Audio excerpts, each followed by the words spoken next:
Chegamos então finalmente ao episódio onde temos a morte de Nanami, os momentos finais da sua vida onde finalmente o homem pode descansar depois de uma vida inteira de trabalho. Ele finalmente teve o seu merecido descanso. Galera, e esse episódio foi pura poesia, retratando todas as últimas cenas do Nanami enfrentando aquelas maldições com as cenas dele na praia, se divertindo e podendo finalmente relaxar e podendo finalmente curtir um pouco. Cara, que foi isso? Eu vou dizer para vocês que o anime de Jujutsu, ele tem feito um excelente trabalho em conseguir valorizar esse personagem. O anime de Jujutsu, como eu estava falando, ele tem valorizado ele como um bom personagem, até mesmo agora em sua morte. Trouxe, por exemplo, a cena do Nanami bombado ali, enfrentando o loirinho, pegando ele pelo rabo de cavalo assim, olhando para a cara do sujeito, quase que lhe metendo a mão na cara, valorizando ali a força do homem. O Nanami bombado não é o anime querendo valorizar a força do personagem, mas sim querendo valorizar, na verdade, evidenciar o cansaço de uma vida inteira de trabalho.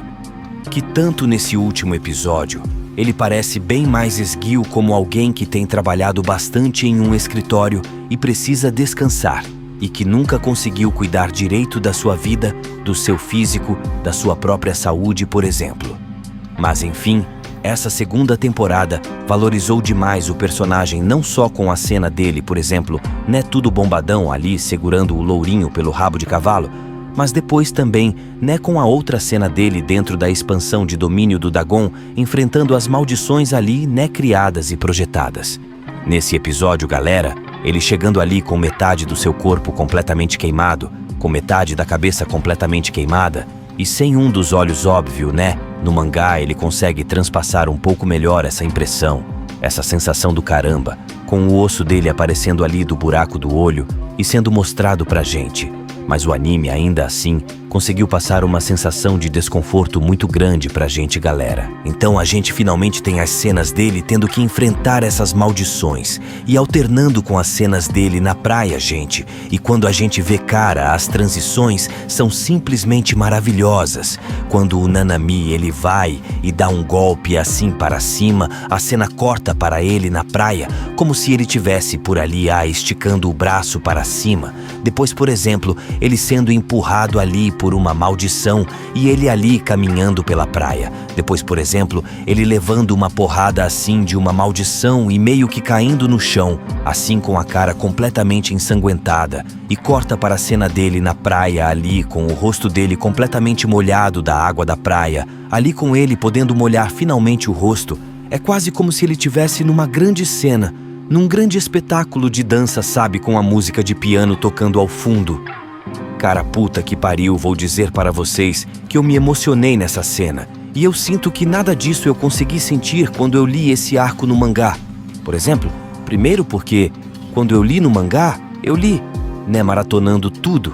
Então foi uma coisa acontecendo atrás da outra. E eu não tive tempo de sequer sentir direito a perda do personagem. Só que agora, com um tempo maior pra gente se apegar um pouco mais a ele, né, se conhecer um pouco mais da história dele, sentir um pouco mais a falta dele. E agora, vendo tudo isso agora sendo retomado mais uma vez no anime e dessa forma que valorizou tanto o personagem, puta que pariu, galera, é maravilhoso. E o Nanami agora não só falando sobre o espetáculo visual, mas falando sobre a questão do personagem, sabe? O personagem, ele tem uma relação com um trabalho muito grande. Ele viveu uma vida de trabalho, né? Tanto que uma das técnicas dele é um dos votos que ele fez tem justamente a ver com trabalho, que é a sua hora extra, o voto que ele fez para que ele economizasse a sua própria energia amaldiçoada durante o período em que ele estivesse durante o expediente, mas quando ele precisasse cumprir hora extra, ele poderia usar desse voto para conseguir liberar ainda mais da sua energia amaldiçoada. Então, galera, esse episódio ele vai alternando, né, cenas de onde ele está, que é basicamente enfrentando aquelas maldições, com cenas de onde ele gostaria de estar desejando fazer coisas que ele nunca teve tempo de fazer durante a sua vida, pegar para ler um livro, pegar para descansar, pegar para ir na praia.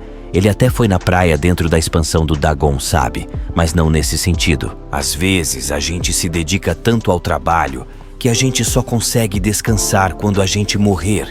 E é por isso que o Nanami, ele demonstra um semblante de aceitação, quando o Mahito toca nele, porque ele sente que ele fez todo o trabalho que ele podia fazer na sua vida e agora ele finalmente poderia descansar. Nisso então, galera, vemos antes do momento da sua morte, o Itadori chegando para ver essa cena, né? Porque é óbvio que a coincidência e o roteiro vai trabalhar sempre contra o nosso protagonista, né? Mas antes disso, na verdade, no comecinho do episódio, a gente vê, né, o Itadori ali caminhando no comecinho e ouvindo todas aquelas vozes na sua cabeça de várias pessoas. Então é óbvio que o Itadori ia ver o Nanami morrendo na sua frente. E aí começa o pau quebrando entre ele e o Mahito, galera. E o mais engraçado dessa parte foi o Itadori indo para cima do Mahito e perguntando: "O que você é, Mahito?" E começando a falhar a voz dele. E o Mahito: "Calma, porra, tô escutando." Tivemos algumas coreografias de forma geral. Eu acho que não foi tão impressionante assim. Mas ainda assim tivemos alguns momentos interessantes, né? A gente tem a cena do beijinho na boca. O Mahito ele tentando alcançar ali, né, o rosto do Itadori com um beijinho de algum jeito. Ele vai tentar tocar no Itadori. Mas como eu falei de forma geral, não foi uma grande batalha. O grande momento da luta entre eles ainda tá para acontecer. E por enquanto a gente teve só uma palhinha, né? Algumas cenas inclusive ficaram muito escuras ali, um pouquinho difícil de entender o que estava acontecendo, mas ainda assim tiveram esses pequenos momentos de destaque. Mas nada se compara ao final desse episódio que foi a Nobara, galera. Ai, só de falar dela já me dói o coração, galera. Ela querendo enfrentar o clone do Mahito que ela pensava que era o próprio Mahito. Então por isso, ela evita tentar tocar no clone do Mahito. E a gente tem uma cena muito boa de ação da personagem, galera. A Nobarinha sempre executa momentos impressionantes.